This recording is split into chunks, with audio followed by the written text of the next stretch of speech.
What's going on, our Espeuté extended family? I'm Daniel Espeut. I'm E.M. Watson. And welcome to the E-Report, where we give you the ins and outs of the entertainment industry as we see it.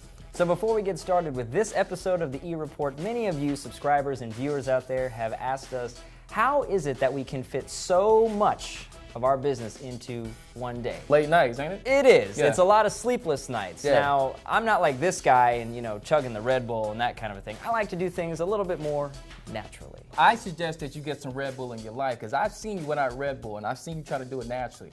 And there's times that I see you, you look just like this. Information available from the Modern Language Association.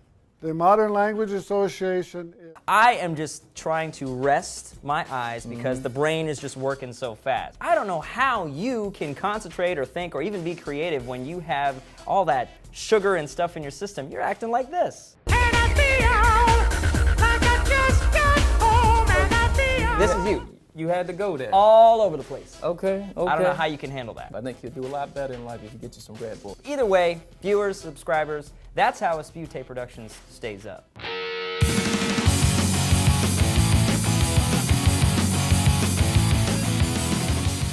For this episode of the E-Report, we've decided to honor Prince by talking about some of our favorite Prince songs, and mine just so happens to be from the movie Purple Rain. That's actually one of my favorite movies, man. You got Prince struggling through the Minnesota music scene. He's got a rivalry against Morris Day. He's got these internal and external struggles with his family, with him, obviously with Morris Day, and he's also, struggling with the girl and trying to come up. So it's supposed to be real.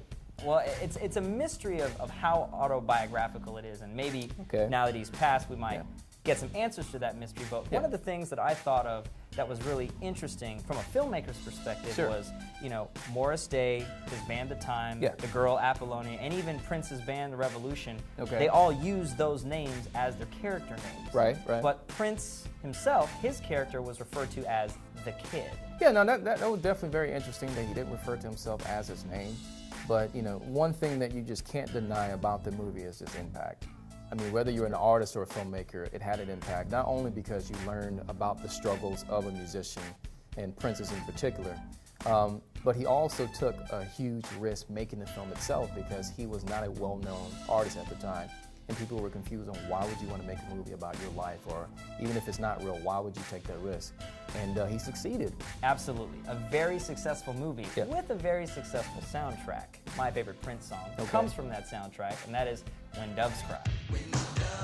Prince doesn't have a bass line in that song. Which is incredible because most pop songs need a bass line. My favorite song was the intro to the movie, which was Let's Go Crazy, which exemplifies Prince's ability to electrify an audience. I have not been able to see a pop artist be able to electrify an audience like Prince did in that song. He was, and is, still an extremely inspiring artist. Right, and definitely, we'll always want to thank Prince for what he contributed as an artist.